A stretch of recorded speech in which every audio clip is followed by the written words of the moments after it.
Hablábamos al terminar en la primera parte de esta entrevista con nuestro amigo Francisco Turrión Peláez, yo diría una verdadera eminencia como hidrogeólogo, conoce todos los secretos de su profesión, y hablábamos de los errores. Él lo escribió no solamente en el diario La Opinión, sino que además ha dado conferencias acerca de los errores que se han cometido y que son muy graves.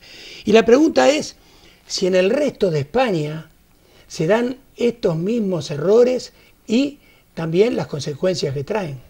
Bien, pues en líneas generales podríamos decir que sí. Por ejemplo, en general es el Centro de Experimentación de Obras Públicas y no la Agencia Estatal de Meteorología lo que dice que llueva en cada cuenca hidrográfica. En general, salvo la cuenca del Duero, que sí tiene definidos acuíferos inferiores y superiores, concretamente tiene 54 acuíferos inferiores, los demás planes hidrológicos del resto de España no definen esta diferenciación de acuíferos inferiores y superiores, que está estudiada, como digo, desde los años 70 por el Instituto Geológico y Minero, y definidos esos acuíferos en vertical. Por lo general, y eso sí que lo he comprobado, en el caso del Guadiana y en el caso del Júcar, también se toma la medida de la situación del agua en los acuíferos, en pozos que bombean, que tienen este efecto de descenso residual, efecto de embudo, de anomalías puntuales y anomalías locales de una situación que no es la normal del embalse subterráneo. Vistas estas tres coincidencias con el plan de Segura, pues sí que podemos decir lo mismo, ¿no? La sensación... Bueno, la sensación no, la realidad de que también la cuenca del Segura está siendo un poco cuenca piloto de las restricciones al acceso de los ciudadanos del agua. Parece que se están exportando a otras cuencas, parece que la gente se queja poco por aquí y por tanto puede ser que en otros sitios también esto se exporte, ¿no? Y entonces estamos viendo declaraciones de masas de agua subterráneas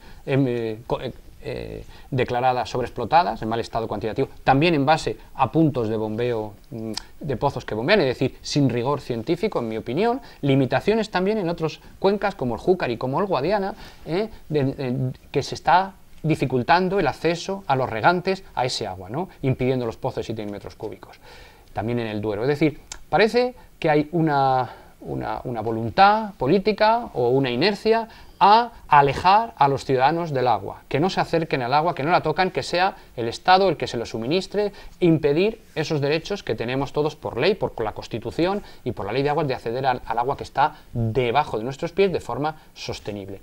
Esto, en mi opinión, ¿a quién beneficia? Siempre hay algo que beneficia. Bueno, pues esto siempre nos beneficia a las grandes constructoras del IBEX 35, cuya misión, o con lo que les gusta, es fomentar obra pública, nuevas presas, nuevos embalses, nuevos canales, nuevos trasvases, etc. Da la impresión, cuando uno ve el plan hidrológico y sobre todo cuando ve el Segura, parece que el plan está hecho para hacer trasvases. No está hecho para dar agua a la gente. Y eso es lo contrario de lo que dice la ley. Lo contrario que dice la Ley de Aguas y lo que hace la Constitución. La Constitución nos dice que los planes que hagan los estados deben hacerse para equilibrar la renta de las diferentes regiones, fomentar el desarrollo económico de sus gentes, y todo ello de forma compatible y de forma sostenible con el medio ambiente. Bueno, pues aquí parece que es justo lo contrario. Está hecho para que la gente no toque el agua, para que la gente no tenga ese acceso, y como no tiene acceso, parece que es una forma que es más fácil que nos montemos en un autobús y nos vayamos con una banderita a pedir el trasvase del Ebro o el trasvase del Duero desde Gredos, que ahora dicen, etcétera, ¿no? Siempre se busca el fomento de la obra pública y se esconden las aguas subterráneas. Francisco, a nosotros, los que no sabemos absolutamente nada sobre esto, nos han bombardeado diciéndonos que no abramos mucho la canilla. La canilla, decimos nosotros, en el Río de la Plata, el grifo, porque no hay agua. Entonces, la pregunta es, ¿se podrían utilizar entonces estas aguas subterráneas para dinamizar, por ejemplo, la economía y otra de las cosas mucho más importantes todavía, para crear empleo? Yo creo que sí, estoy plenamente convencido. Pero no solo lo digo yo, recientemente, no era más de 3 semanas, ha habido unas jornadas sobre agua en la provincia, en Málaga, que ha organizado la Junta de Andalucía, y una de las conclusiones de los expertos que han intervenido allí, y eso se ha publicado en prensa, que pedían a las administraciones públicas que potencien los estudios y el uso del agua subterránea para generar empleo y crear riqueza, por supuesto. Es decir, pero tenemos que dejarnos de hacer trampas con las medidas y dejarnos de autoengañarnos a nosotros mismos, porque parece que estamos en una guerra que si decimos que no tenemos agua parece que tenemos más justificaciones para pedir la del vecino. Tenemos que mirar hacia nosotros mismos y ver que tenemos agua suficiente para crear empleo. Yo estoy convencido que podemos mantener muchos cultivos de secano que hoy tenemos, de vid, de almendra, de olivar, de incluso cultivos nuevos como los pistachos, que consumen poca agua. Podemos tener un agua garantía, que consiste en que yo soy capaz de darle a la cooperativa todos los años la misma calidad de almendra, con el mismo tamaño, con el mismo grosor, con la misma calidad, de tal forma que el que lleva la cooperativa puede planificarse para vender y buscar mercados en el exterior, porque sabe que sus agricultores van a responder, y van a responder porque si un año es seco, no va a pasar nada, va a poner el gotero en marcha o va a poner el pocito en marcha y va a poder regar el árbol el agua que necesite. Yo no creo que los regantes desperdicien agua y sean unos insensatos que si tuvieran agua harían cualquier cosa. Creo que precisamente ellos no son. Hay otros que sí, pero no son regantes, son pues agroespeculadores y gente que ha ampliado muchos regadíos de forma ilegal y que debían haber pasado por alguna intervención de la justicia, ¿no? Pero los pequeños regantes y la gente del interior, de Molatalla, de Cejín, de Caravaca, de Calasparra, de la cuenca del Segura, de la parte de Albacete, de Jin, Tobarra, esta gente, si lo que quiere es vivir de forma sostenible y mantener su vida y que sus hijos puedan seguir en el campo y que sus nietos, si quieren, también puedan vivir de forma digna en el campo. Bueno, pues si tú a un árbol, un año que es seco, le das tu gotita de agua o las gotas que necesite, pues tú tienes esa cosecha. Es decir, por tanto, esa garantía de la producción, una tierra tan generosa con el sol y con productos de tan buena calidad, nosotros podemos ser la huerta ecológica de toda Europa y no sé si de algún sitio más, ¿no? Pero tenemos esa capacidad de desarrollarnos y ser una región puntera en tecnología I+D+I, en aguas subterráneas, en desalación, en cultivos, etcétera. Nos estamos limitando a una cosa que es mentira, nos está limitando que no tenemos agua y eso es falso, tenemos agua suficiente. Ahora bien, algo que me llamó la atención hace muchísimos años, cuando nosotros estuvimos en el Algarve, que es el sur de Portugal, en Oliao precisamente, donde sí está el equipo del Sporting Club Olianense, 80 kilómetros de Huelva, está muy cerca de Ayamonte, de la frontera entre Portugal y España, no llovía nunca, aquello era seco totalmente. De ese equipo pasamos al Racing del Ferrol. Resulta que cuando llegamos al Ferrol llovió 20 días seguidos. Entonces, en aquellos momentos yo me acuerdo que comentaba, sobre todo con amigos, digo, pero ¿qué pasa? ¿Ustedes tienen una España húmeda y una España seca? Contanos al respecto. Sí, pero antes quería hacer una aclaración porque creo que he insultado a un profesor de la Universidad de Carolina del Sur, porque no sé qué nombre le he dicho, pero el que quería decir, el profesor a quien me refiero, es Willard Moore y no Willard Gates, o no sé qué he dicho, ¿no? Que decía este profesor que con isótopos de radio había demostrado que la corriente subterránea en los océanos es 5 veces superior a la fluvial. Bueno, y dicho esto, que mi ánimo no era faltar respeto a nadie, sí quería decir que hay una España húmeda, efectivamente, donde llueve mucho. Sorprendentemente la tenemos cerca de Murcia, curiosamente, la provincia de Jaén, la Sierra de Cazorla, Segura y Las Villas es de donde más llueve, de los sitios donde más llueve de España.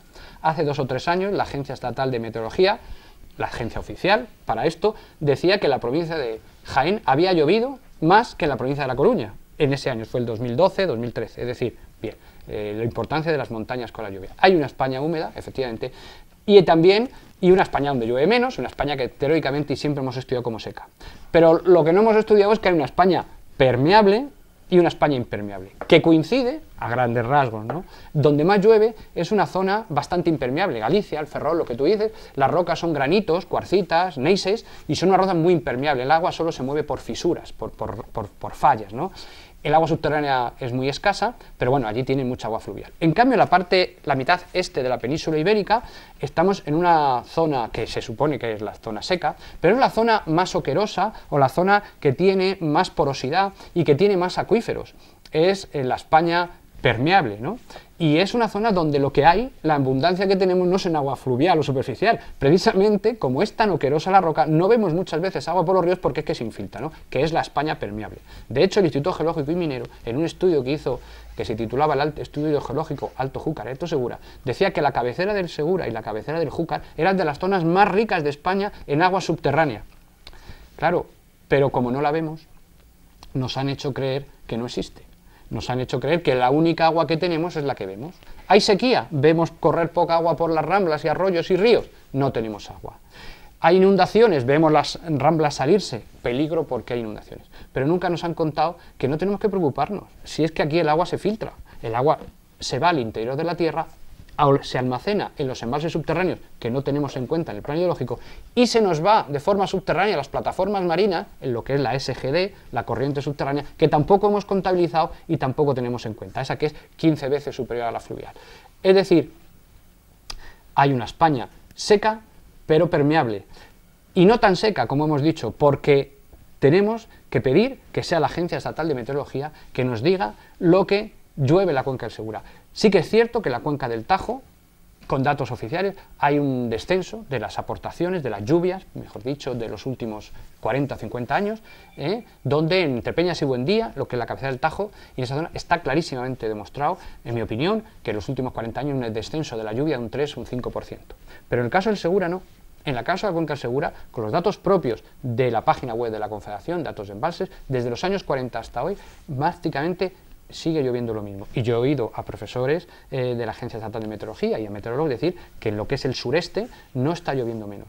A veces la gente entiende que cambio climático es aumento de temperatura, pero también descenso de lluvia. Cambio climático en determinadas zonas puede ser aumento de temperatura, pero también aumento de lluvias. Es decir, hacernos hacia un poco más subtropical. Tenemos muchas corrientes de borrascas que entran por el Mediterráneo y descargan gran cantidad de agua. Hay una España seca, como decimos, pero que coincide con la España que más agua subterránea tiene. Una pregunta, reitero, de un ignorante en el tema, de repente no viene al caso, pero esa, entre comillas, carencia de agua entonces que existe en España, pudiera ser, Francisco, que fuera, por ejemplo, por mantenimiento inadecuado o por falta de inversiones. Falta de inversiones, en mi opinión, o inversiones equivocadas, falta de inversión, por supuesto, en aguas subterráneas. Cuando en los años 2005-2009 el gobierno de España invirtió 50 millones de euros en hacer la batería de pozos de sequía, una batería de 80 nuevos pozos para dar riego en la zona de las Vegas del Segura, se demostró que había estos acuíferos inferiores y el potencial de aguas subterráneas, se invirtió ahí un dinero, esa obra sigue estando y hace poco, de hecho, sigue en funcionamiento en este año de sequía. Hemos invertido ahí, en este caso, en agua subterránea. Otra vez hemos invertido en cosas erróneas. Por ejemplo, ese famoso tubo que también publicaba hace unos días La Opinión, ese tubo que se hizo en Murcia de, creo que son 12 kilómetros, para recircular el agua de la depuradora de Rincón del Gallego, que está aguas abajo de Murcia, subirla río arriba 12 kilómetros para echar ese agua depurada al río como caudal ecológico, es decir, recircular agua, ¿no? Es una obra que desde el principio del año 2010 se vio que era una cosa absurda, porque precisamente ya estaban en el río una serie de pozos que echaban agua al río para ese caudal ecológico, y la sorpresa que nos hemos encontrado el otro día es que ni el Ayuntamiento de Murcia ni la Confederación Hidrográfica Segura se quieren hacer cargo del coste que supone poner en marcha esa tubería, porque el coste son en torno a $500.000 de euros en gasto de energía eléctrica de luz subir el agua. Hemos tirado 13 millones de euros en una infraestructura, en un tubo que no sirve para nada. Es lo que digo. Hay infraestructuras que hay que hacer, hay que invertir en obras, en este caso en aguas subterráneas, pero en otras que no están, hemos visto, abocadas al fracaso, como este tubo que hemos comentado, ¿no? También podemos invertir en obras porque nunca hemos hablado de los trasvases intracuenca. Hablamos de trasvase desde el Tajo, trasvase desde Aragón, trasvase desde la Sierra de Gredos, pero aquí nadie se ha planteado el propio trasvase en determinadas zonas, desde las zonas donde están los mayores acuíferos por la parte de la provincia de Albacete y la zona de Granada, dentro de la cuenca del Segura, donde está este famoso acuífero inferior de la Sierra de Segura, y movilizar parte de esos recursos hacia las zonas de costa. El canal del Taivilla sí es precisamente eso, es un trasvase intracuenca, es un agua que cogíamos inicialmente de unos manantiales que hay en la zona de Nerpio y hemos traído ese agua para dar abastecimiento a Cartagena. Todo ello, por supuesto, sujeto a estudios de impacto ambiental y preservando lo que es el medio natural en la zona, etcétera. Pero quiere decir que estamos abiertos a tipos de infraestructuras, de obras encaminadas a solucionar el problema de la gente, lo que decíamos antes, al desarrollo sostenible y regional de las gentes y a equilibrar la renta, no hacer obras por hacerlas para que ganen mucho dinero las grandes constructoras. Entonces, según entiendo, según colijo, el trasvase del Tajo es absolutamente necesario, o los murcianos son autosuficientes utilizando las aguas de sus pozos, desaladoras de agua de mar, podrían ser entonces autosuficientes y no necesitar ese trasvase del Tajo.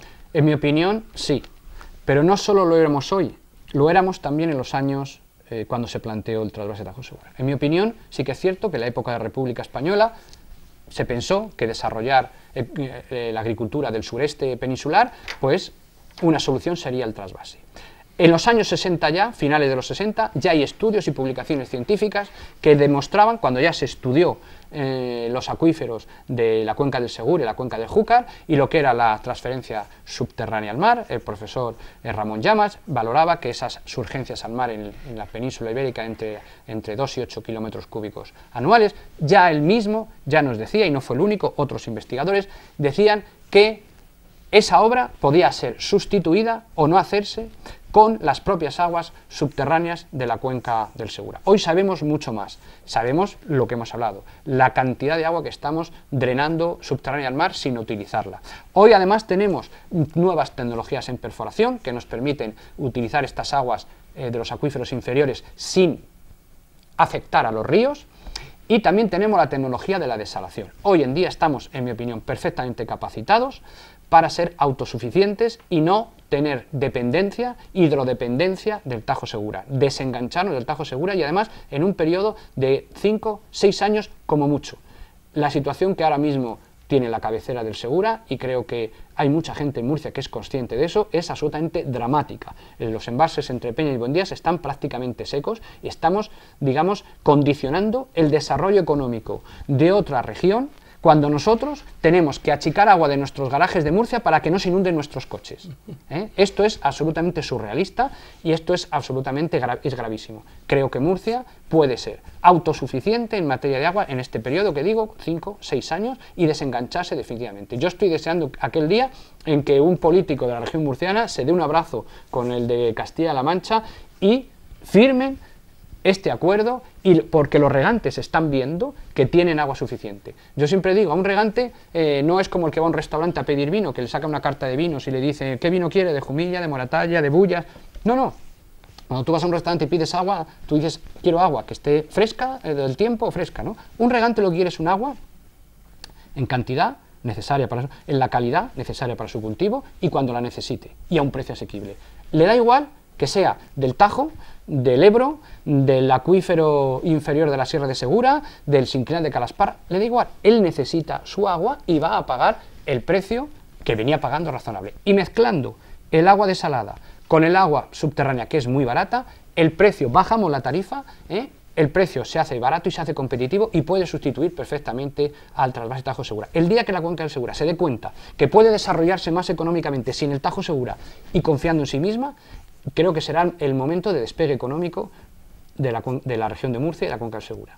Ahora, otra de las cosas que estaba pensando mientras te escuchaba, por supuesto, atentamente, es si existe un solo tipo de tratamiento para esas aguas subterráneas o existen diferentes tratamientos para ellas. Bien, hay aguas porque aquí Esto dentro del plan hidrológico, sí. ¿no?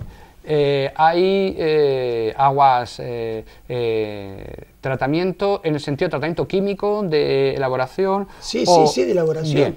Hay otra cosa, como siempre, constantemente, pues nos lanzan mensajes de lo malas que son las aguas subterráneas y todo esto, ¿no? Esto, si me permite un segundo, me recuerda que hace poco leí un artículo que una gran multinacional dedicada a cultivos transgénicos y dedicada a productos fitosanitarios, pues tenía un departamento específico de personas dedicadas a salir a los medios de comunicación contradiciendo a los científicos que habían dicho que tal producto era cancerígeno o que tal cosa era mala para la salud, ¿no? Bueno, pues con las aguas subterráneas pasa lo mismo. Parece que hay un grupo, hay un lobby o hay una serie de intereses que cada día sueltan una cosa, ¿no? Bueno, pues sí, hace poco hay mucha agua, pero el agua es que es vieja o está contaminada, en fin.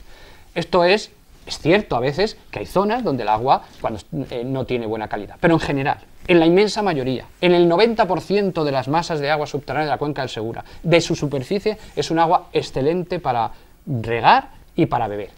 Bien, sí que es cierto que hay agua subterránea de muy buena calidad que no necesita ningún tratamiento, como por ejemplo aquí en Moratalla, el pozo surgente al árabe, que sale el agua sola, que es un agua de embotellar, no solo de beber, sino para embotellarla, y hay otras veces en la costa, hacia la costa de Murcia, en la zona de la Vega Baja, pues hay un acuífero que tiene un agua que tiene una conductividad de en torno a los 2 o 3 gramos de sal, que es muy fácil tratarla y desalobrarla. Una cosa es desalar, quitarle 30 y tantos o 40 gramos de sal al agua del mar, y otra cosa es desalobrar, que es quitarle 3 gramos a un agua subterránea de esa zona. Bueno, pues eso es baratísimo. De hecho, en el campo de Cartagena los regantes tienen pequeñas desalobradoras que le quitan ese punto de sal al agua y la utilizan y la mezclan, y a veces les viene bien utilizar el agua desalobrada, el agua directa del pozo, del trasvase, etcétera. Es decir, sí que hay diferentes tratamientos, pero tenemos tecnología. Si somos capaces de desalar agua del mar, ¿cómo no vamos a ser capaces de desalar un agua que tiene 10 veces